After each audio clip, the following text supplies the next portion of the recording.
All right, guys, we're back on the panel today. We got myself, Kevin Toy, we got Lando, and we got Derek, the elk assassin, the big man, Jesus himself. All right, guys, so a lot of stuff going on today. We're actually only going to hit one topic today, and that is the stuff going on in Alberta. Some crazy reg changes to elk hunting out there. Derek's going to get into it. It might get a little heated, I'm not going to lie. But before we get going on that, real quickly, guys, if you're in British Columbia, LEHs are out, so make sure you get your LEHs in before the 23rd of June. Saskatchewan closed up. Saskatchewan's closed up, so it's too little too late. And Alberta, are the LEHs out yet, Derek? Yeah, they're just starting. Like we start tomorrow applying. Yeah.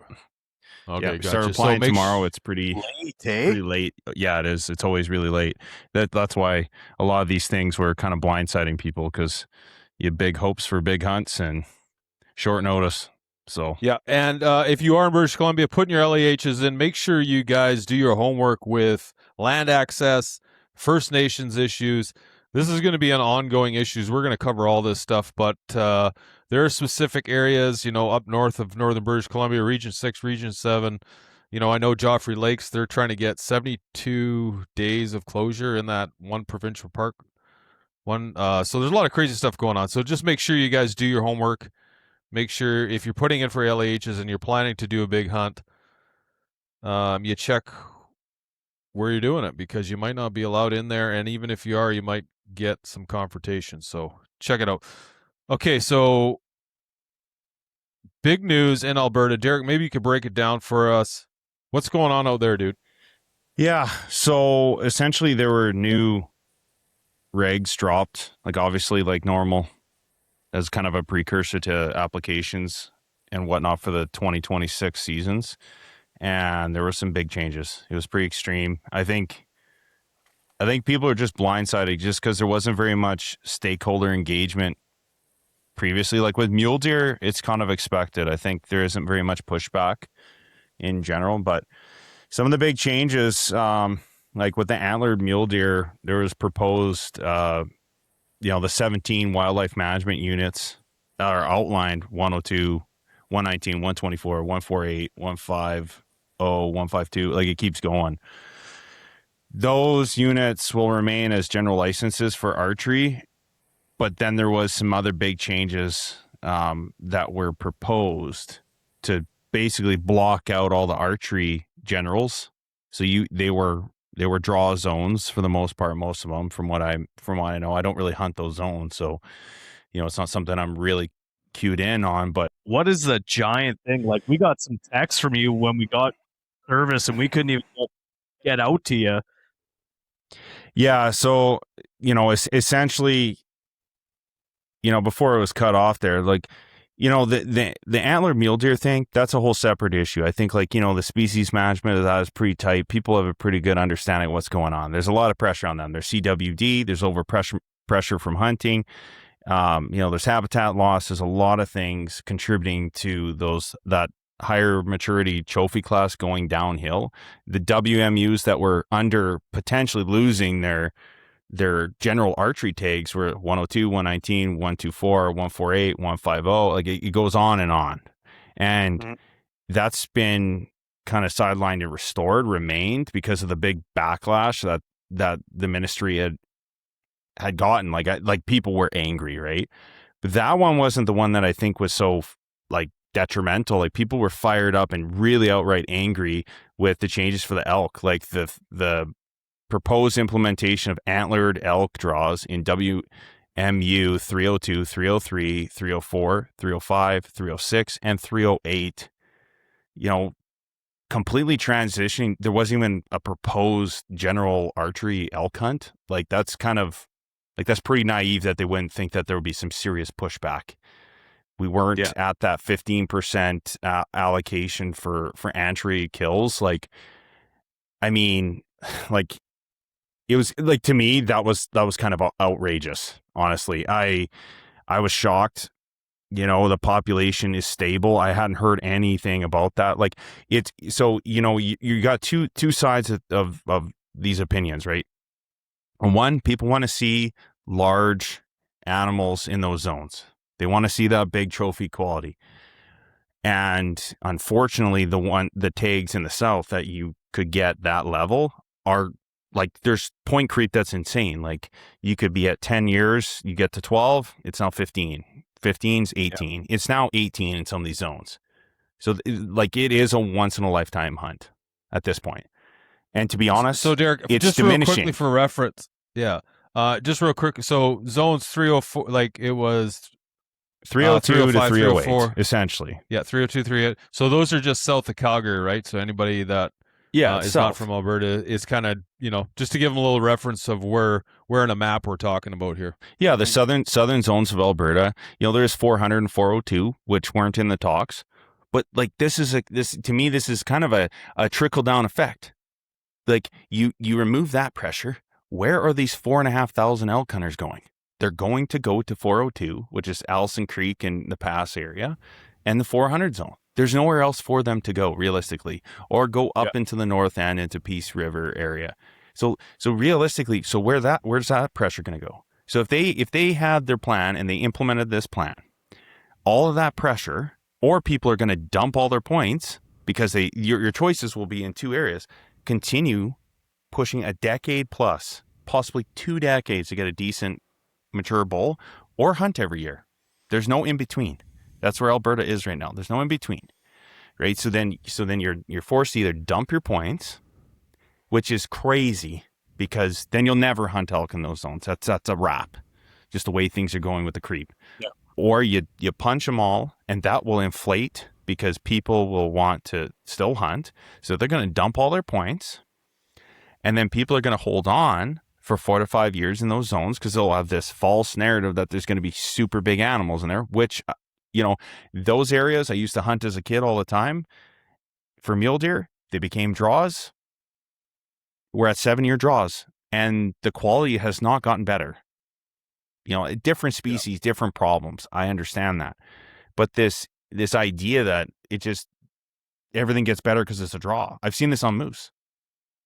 Like that last moose hunt I went on. We've seen good bulls in there every year. We didn't see that. And that's a multiple year draw. Like, it's not just draw and big animal. It doesn't work like that. There's lots of things going on. So I think there was, controversy with people. People were very fired up, very angry. And, rightfully so. Yeah. Right. Well, because how this is. You're not going to have those rights restored. And anytime hunting rights and opportunities getting pulled back, and then there's the outfitters there, that there's the outfitters and the resident. I'm a firm believer that, you're profiting off of animals. If the Alberta resident is getting less opportunity, you should have less opportunity. Absolutely. Resident hunters should always have priority over over any sort of guide outfitter or any profitable organization regarding wildlife. A slight side note on this topic: they recently brought in a quad ban in the forest in Saskatchewan for bear baiting. The outfitters can get a tag or a permit to continue utilizing a quad for their outfitting endeavors. A private is that tag available to the general public as well? It is not. So, what is safe? Like, is it for safety? But you can get a piece of paper that says, "Oh, the government said I can continue." Wild shit. But I digress. Let's keep on. Okay, well, we need to get back on that. We need to retouch on that subject. I'm gonna write that down. To me, it just, like, I understand they're on a 5-year negotiation. They negotiate their quotas and their numbers for 5 years. From what I understand, that's where this is all coming from, right? So their numbers aren't going to go down as quickly as, say, direct input on Alberta residents. I understand that. I'm not naive to that. They're trying to make money. They're trying to push opportunities. But the number of 6 points that were shot, I believe it was 45 or somewhere around that tags, 45 to 47 tags. Of that, I believe there's only like 6 or 7 bulls, because they got to be a 6 point for non-resident American, right? So those areas, these are opportunity based zones, right? Like you may only see a couple big sixes, and of that's a hard hunt, but you're gonna have a lot of opportunity. Like typically, like these zones hold elk, and it's very frustrating because on one side they're saying, oh yeah, we gotta increase the trophy quality or the numbers or some speculation of some sort of reason why they'd want to push this, right?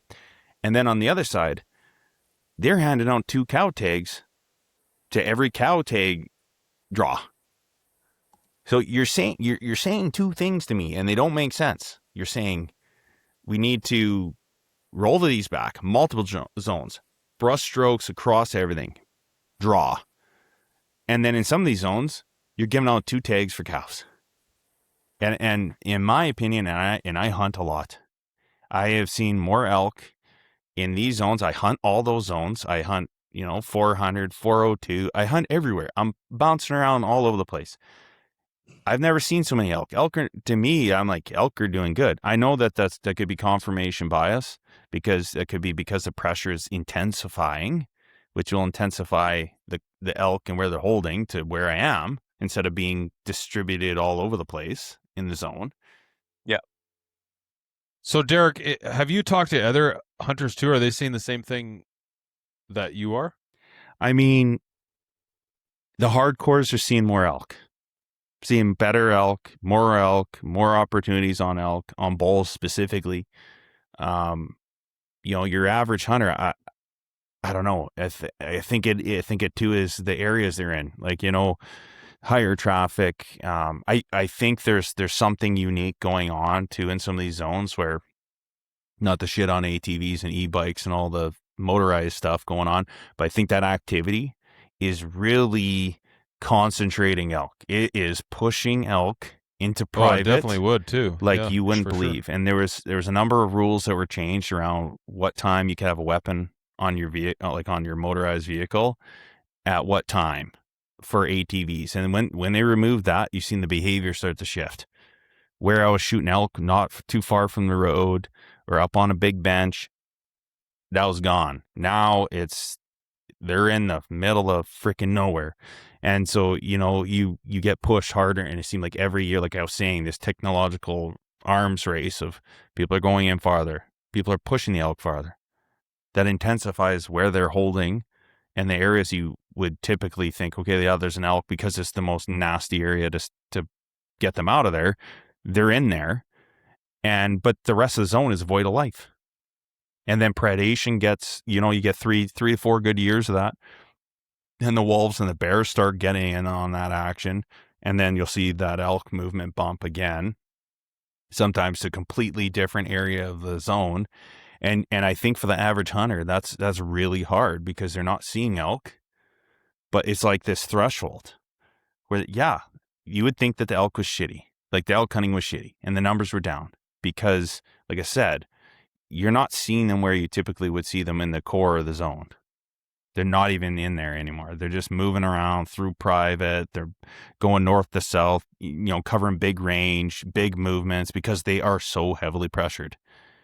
And I think that is playing into people's assumptions that there must be something going on with population. But I can assure you, like, I am seeing the same or more population increase. I've talked to landowners and they're saying, yeah, like they want them killed. On one side, they don't want to let the hunters in, but they sure do like to complain about the numbers, right? So, I feel that is a big problem with agriculture and farmers, landowners. Yes, they don't like the elk there because of the destruction they do.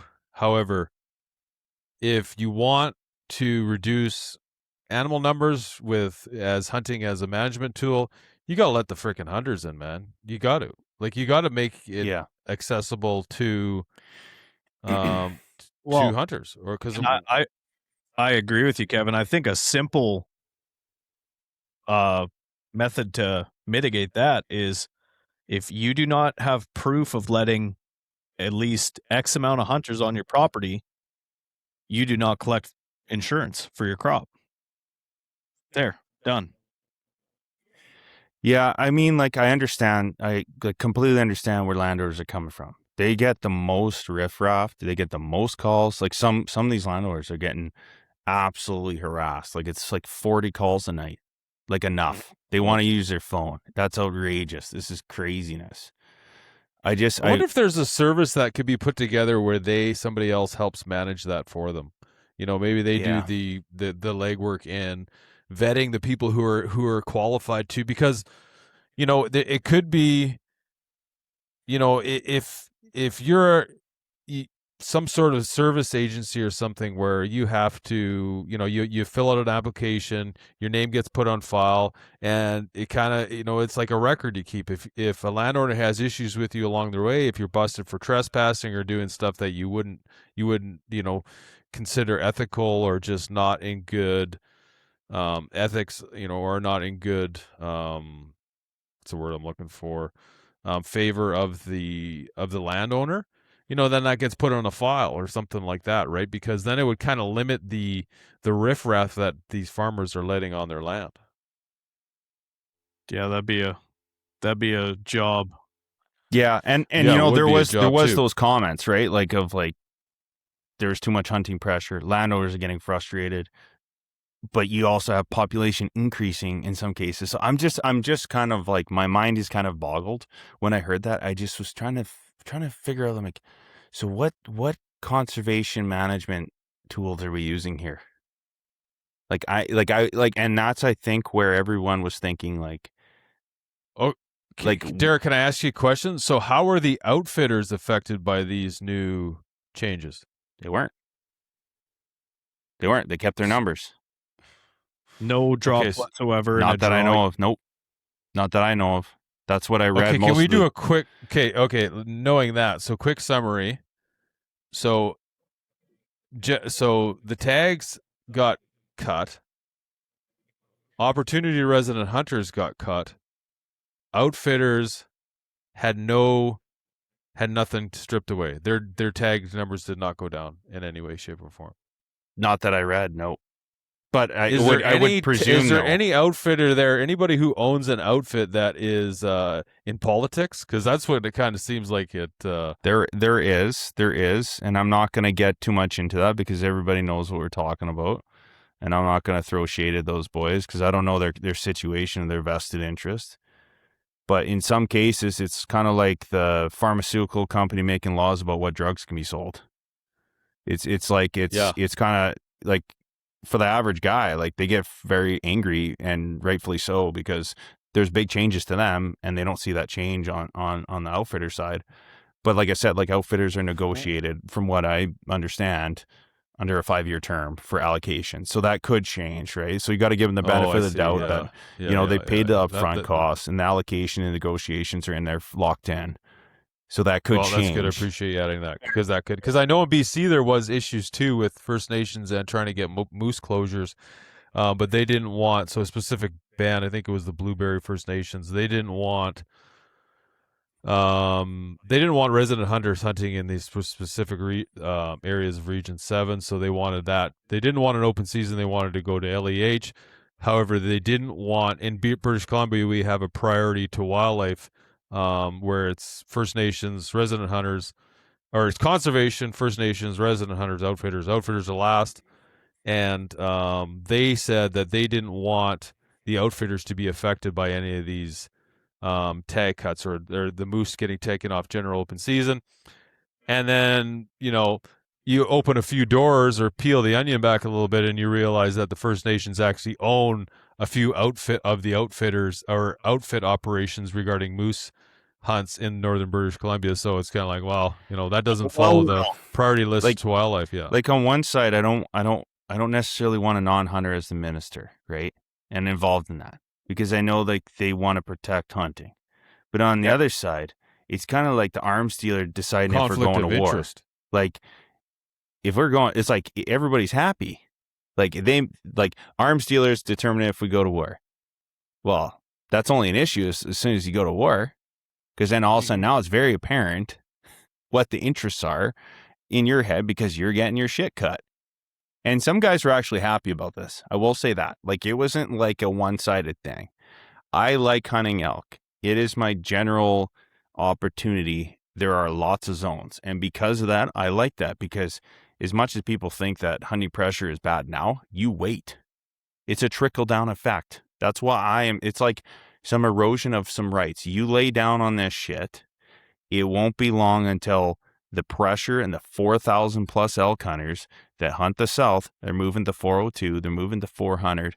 How do you think that's going to go? That's not going to be very good. Though the surveys that would come out for those zones will be god awful. There'll be so much more pressure, and then they'll be on draw next. And then it just keeps going and going.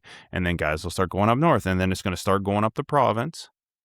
Yeah, trickle down effect. Yeah, and then you're going to have no general elk. And then like when pressure effect, I guess I should say. When I look at the future of hunting, and if there is a time when I think of like, maybe I won't hunt this year because I won't have a tag. Because what do you think that this, like there's two core opportunities in Alberta: general elk, general mule or whitetail, and general archery mule deer. Well, the mule deer is being wiped out. That's like pretty much opportunities done. being wiped out, or the mule deer themselves are being wiped out. The opportunities are, and the numbers are down. It's general both. Archery is getting kiboshed. It's on the chopping block.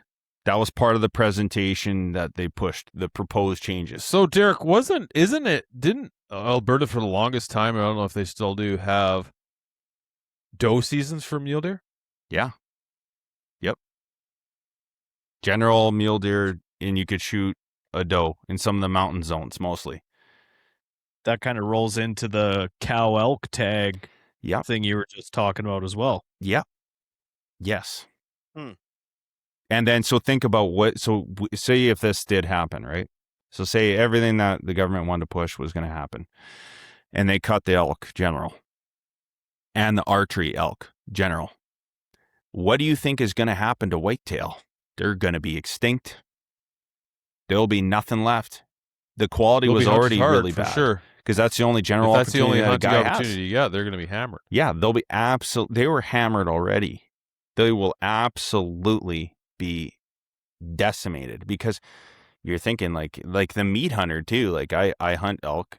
I'm opportunistic. I like shooting them with my bow. I also I'm a hunter. I want to have an elk, right? Like for the meat and stuff. And like if you're not doing that, like what's your next option? It's a general whitetail tag, and you're probably going to shoot the only buck that you see, because it's just so piddly right now in the south. It's been managed terribly. Habitat has been declining, and CWD again. So Derek, why you said so the whitetail has been managed poorly, like just over harvest, or too much opportunity? Like just indiscriminate, but it's not. I don't think it's necessarily managed improperly for the species. It's just there's not as much opportunity elsewhere, so that puts additional pressure on that species, because that in itself is like, that's the management. And it's like these solutions are, well, obviously people got to pass on whitetail. That's why I haven't shot a whitetail in so long, because I just haven't even seen anything worthwhile for me to think like I've shot 170 as a kid, so I don't want to be shooting these button bucks or 120 or 120 inch buck or 140. With the reasoning though is you have the opportunity to hunt elk, and you guys have killed elk every year, so you have meat in the freezer. Now, if you get that taken away, well, you still live off wild game. You're not going to just go to the grocery store and buy steaks and all that stuff. Yeah, you're going to want to eat wild game, and then you're going to have to go fill those tags. Yeah, and to be honest, when you talk about your lifestyle, like I'm a hunter, like it's part of my identity. I know a lot of other people that's what they do. Like you only have so many things you do in this life, and you're only good at a couple of them. So as soon as you start getting snagged elk, like I'm gonna call you the elk assassin for nothing. Well, I'm not gonna be much of an elk assassin if I ain't able to hunt elk. This comes down to like the Robbie Denning thing. Like I talked to him about mule deer, and how all of a sudden you're not hunting. I would rather 1,000 stories of hunting animals, maybe getting a couple good ones, lots of 5s and 6 pointers, and really have hunted and learned everything I can about that species and that hunt and everything that comes with it, and hunting it every year. You're in it. You're in the game.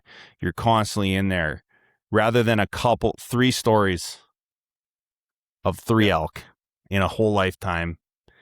Because, Robbie, his thing was, he's like, man, like, if you're not hunting every year, like, you are not going to get better at this. And, I'd much rather seek out those giants and have the opportunity to hunt and really pit myself against the animals and also the other hunters. And that is an equation I can win. I can't win an equation if I can't hunt. Yeah, if you don't have an opportunity, what are you doing? And I You're honestly, not going out chasing elk without an opportunity. It's really tough for me because I see what happened with the mule deer. It went to a draw in 7 years. The mule deer quality isn't better. It isn't. It is not, because the animals are like, it is if you hunt off the road, and you shoot the first buck that comes up. Like, yeah, it's easier. The quality is better because it's on a draw now and it's a little bit longer draw. There's less hunting, but like the quality of the big animals, they've stayed the same or gone worse, because now there's less and I'm a little sour to this because 2022 I seen the systematic targeting of every target buck by outfitting and consolidation of tags or whatever the hell was going on there, where every single mature buck was wiped out, an entire valley gone. And that was how many years ago? 4 years ago, and it still hasn't recovered. I haven't seen a single mature animal in the 180s in that area. The entire valley was void of mature bucks. And that to me just kind of bothers me, the fact of like winner take all type shit with that, because it is very competitive in the outfitting. Like, I would assume, like, they want to get them now. They're ripe for the picking. They're there. But for the average guy, like, that's not good. Like, 6 years to draw, and you can't even, like, you're killing yourself to look and find a 170 buck. That no, to me, you need annual hunting opportunities. No, you do, and you can't be once a decade. I guess with your, like, that situation in the 300s that you're talking about there, Derek, like, so that's a good example of why the counts are flawed, because you get X number of hunters out there and not seeing elk, right? Yeah. Because they're doing maybe what? I don't know. Or quadding around the outside, or what it may be. Yeah.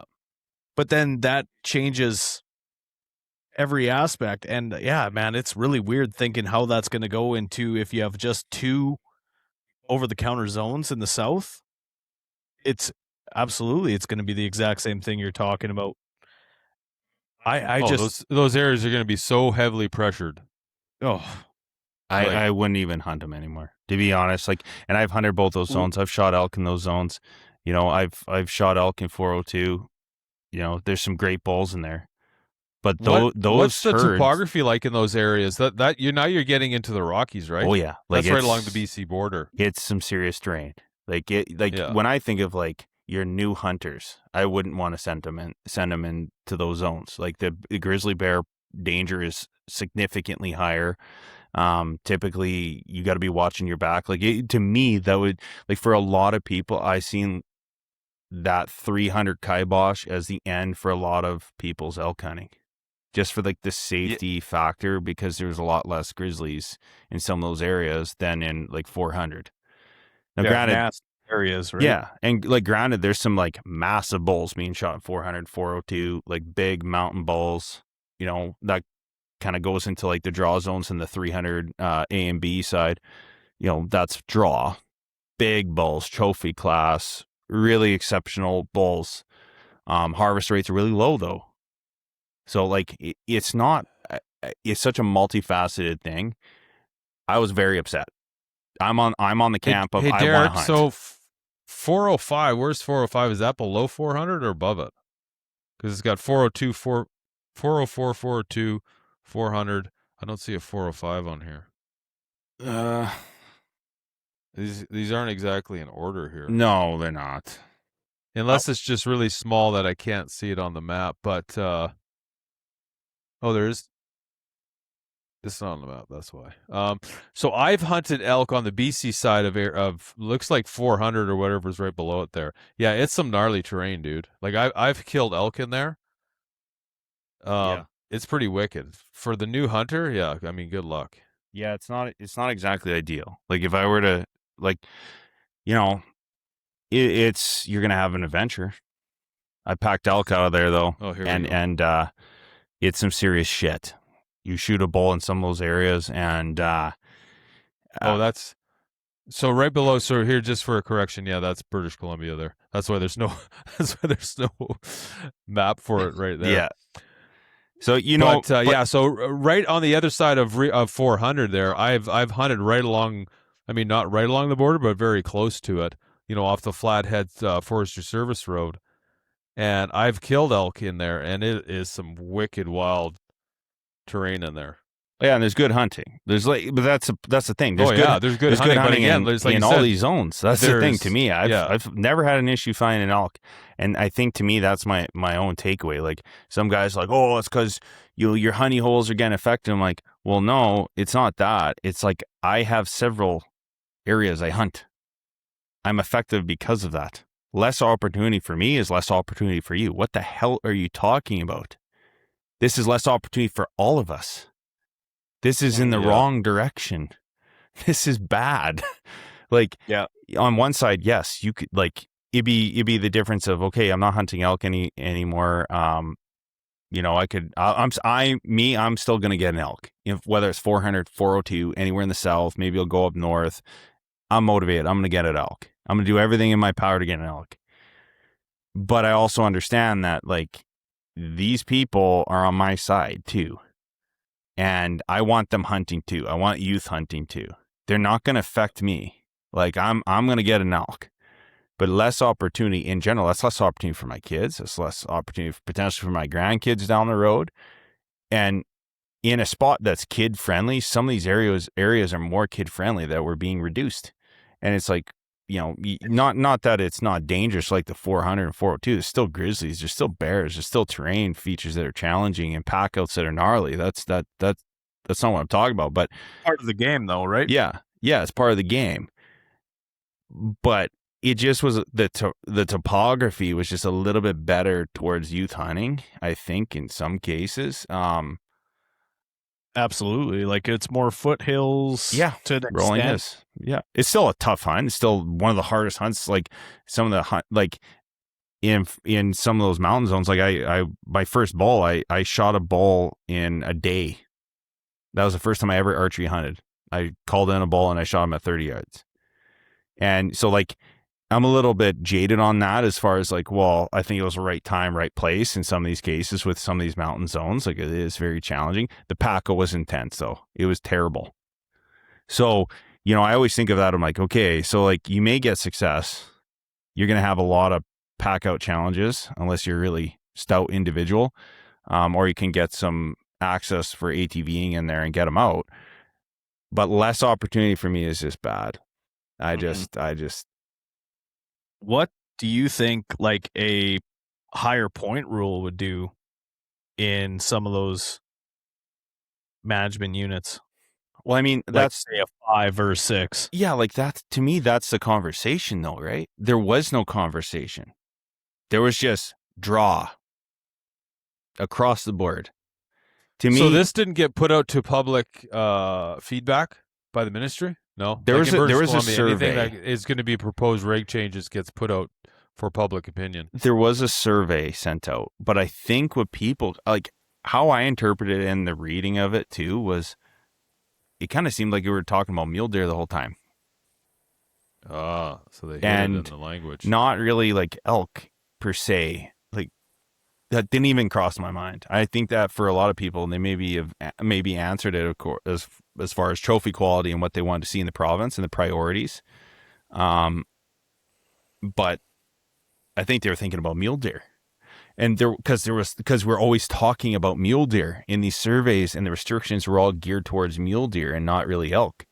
But like I say, like again, I can see two sides to everything. I can see there is the hunter in me wants to shoot big animals, quality. I want to chase. those big monarchs. And yeah, I want more opportunity. Everybody wants it, but you can't have everything. You can't have hunting opportunity every year Mhm. and have those big animals. And I think a lot of the guys that like, they have that opinion of like, oh, I want to see the bigger animals. They're just hunting all over the place. A lot of them get outfitted. Yeah. A lot of them are hunting out of the country. Some of them, not all of them. And then some guys are just more casual about the elk hunting. They're more gearing towards whitetail hunting, and then they want to go on a couple of elk hunts, and they want to shoot some big toads. I 100% understand that. But then that's why there shouldn't be this blanket of all the zones, the same rules, just draw. Why not make a zone a 6-point? Why not have a limited draw for one? Like, create some diversity within the zone structure to allow, maybe have like an archery draw for some of these mule deer zones. Why they aren't doing that, I have no idea. Where you have your archery draw only, and you have your rifle hunt draw only. That would create different experiences and different opportunities for the different style of hunter. And I think it would satisfy the trophy guys that want to get that trophy quality up in the 350 class. To where you could have a 6-point rule in some of these zones, like 1 or 2. And then you have an opportunity zone. I think a lot of guys, and make it opportunity based, like a 6-point zone, opportunity based. 6 point. Yeah. Why don't they just instead of like, I feel like there's a lot of better ways to do it. Like in British Columbia, we have a 6-point bull season. So you're not allowed to hunt anything other than 6-point bulls. And it drops the success rate down a lot, but it still gives guys the opportunity to hunt. And I would much rather that opportunity to have a chance to actually arrow a big mature bull. I know, and a lot of people argue, well, it's guys like you that are shooting 5 points. You're the problem. You're not letting those animals mature. Well, what's the okay? Well, so what is a 3-point? Yeah, 3-point. So if you're shooting a 5-point bull in a 3-point zone, that's what the hell's wrong with that? I mean, like that's a lot. Now, if you want to go for sure, like just move it to a 6. There's a lot of places where it's a 6-point bull or better, and that drastically is going to lower the number of elk taken, but it's still going to give you the opportunity to do it, right? Like you said, I would rather have the opportunity to hunt 6-point bulls. You know, yes, it's going to be harder. Yep. You're going to see a lot of 5 points you're going to have to pass on. Trust me, I know the agony of doing that, but it's still going to give you the opportunity. And you know, guys like you and other guys out there that want to grind it through, they're going to be successful. You're going to find a way to be successful. So, but it still gives you the opportunity. And they can manage population with the antlerless tags that they're already doing. Yeah. As of right now, anyway. Or they could even say, or you could even put that 3-point into a draw, saying, okay, well, if you could do a draw for 3-point bulls or better. I think in British Columbia, I think they should do that. You know, I think specifically the youth in British Columbia should have, you know, they could have September 1st to 9th any bull. I agree with that. For youth hunters, why not?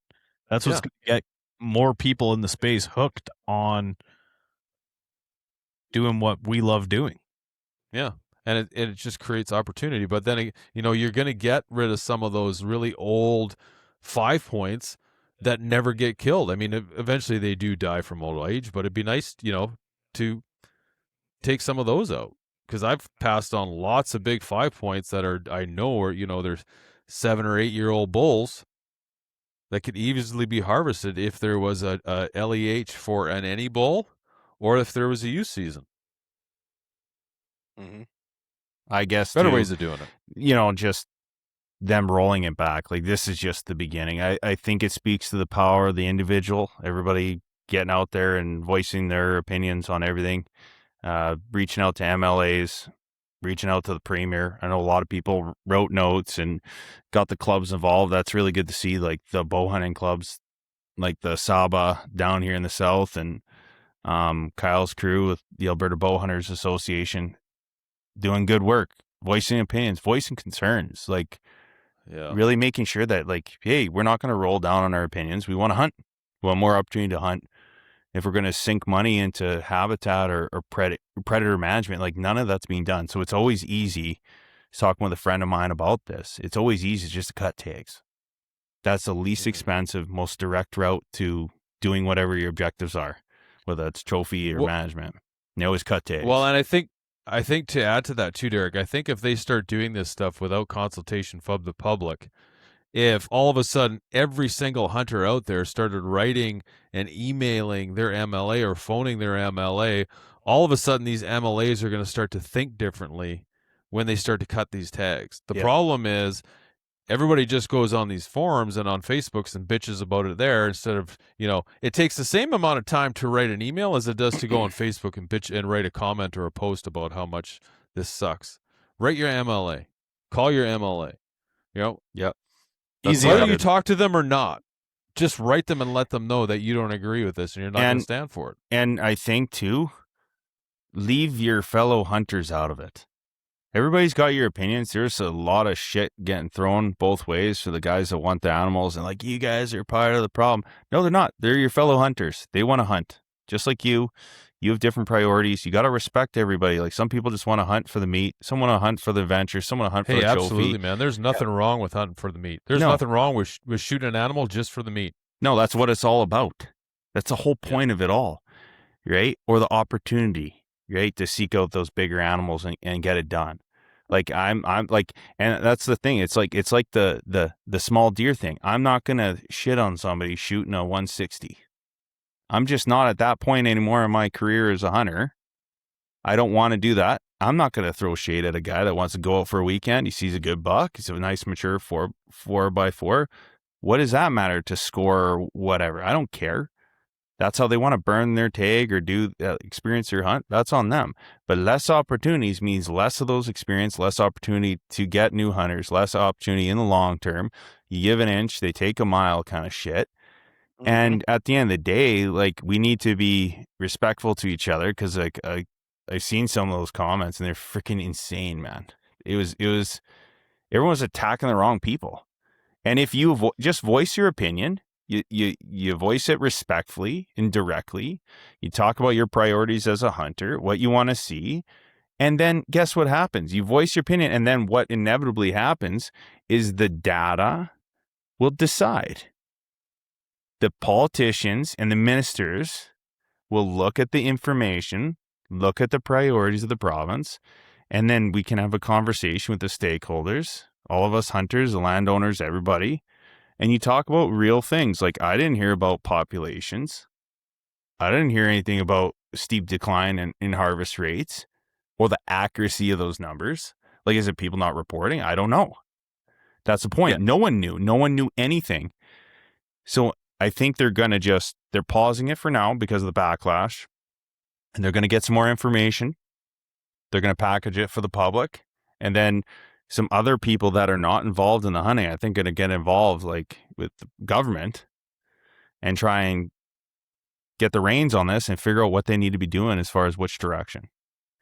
And the numbers will dictate that, and the conversations they have with hunters and other stakeholders will determine that.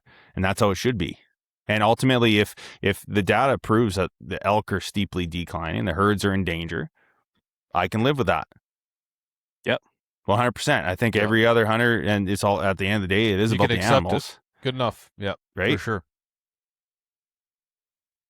Yeah. I mean, at the end of the day, yes, we want opportunity, but we also want elk to be on the landscape. We want these animals to be there 100%. First. So I do appreciate the fact that they didn't just throw that out there. These are the changes. They're done. That's what they wanted to do. The fact that they are reassessing. Yeah. I feel like that is a good step because I know here in Saskatchewan, this is what you're getting a lot of the time, and that's it. And here's the scraps, take it or leave it. Pretty much. And it sucks. Yeah, that's a very. Can we touch? I just want to say that though. I want to show a little bit of appreciation for the ministry and what they did there and rolling it back. Noticing that there was backlash and there was things going on, and it's a lot more courageous to go back on something for reassessment because of unpopular opinion then just to, like, that's good government. That's people being listened to. And I do appreciate that. And moving forward, people just need to keep voicing their opinions. Yeah, that's a good point. So Landon, real quickly, I know we said this was going to be a one-topic panel, but what? Okay, so dial it back a little bit. What you said about Saskatchewan. About the quadding thing earlier. Yeah, so that's new for this year. So this is just very little information that I was given. And when were you given this information? Like, I heard about this like an hour and a half ago. Okay. This is pretty new. Obviously, just finished up doing some bear hunting myself, but from what I heard, there is now an ATV ban coming into effect, and outfitters will be able to get a grace ticket, if you will, to continue their operation using their quads to bait. However, from what I heard, it is not open to hobbyists or general population that are baiting. Once again, don't know the details. Okay, we'll find out the details. We'll touch on this again because that to me is stuff. if you should never be taking, the ministry should never be taking opportunity away from resident hunters and allowing outfitters to conduct in the same manner without taking it away from there first. Because at the end of the day, the wildlife in this province or your province or in this country, they belong to the residents of that province. Now, a lot of this stuff gets mixed up with, we're as hunters now, we see a lot of crap on the table right now regarding, this dual government stuff, First Nations, land access, all this crap that's going on. We shouldn't be dealing with it. There shouldn't be a price on our wildlife. I mean, we're the ones who pay to manage it, right?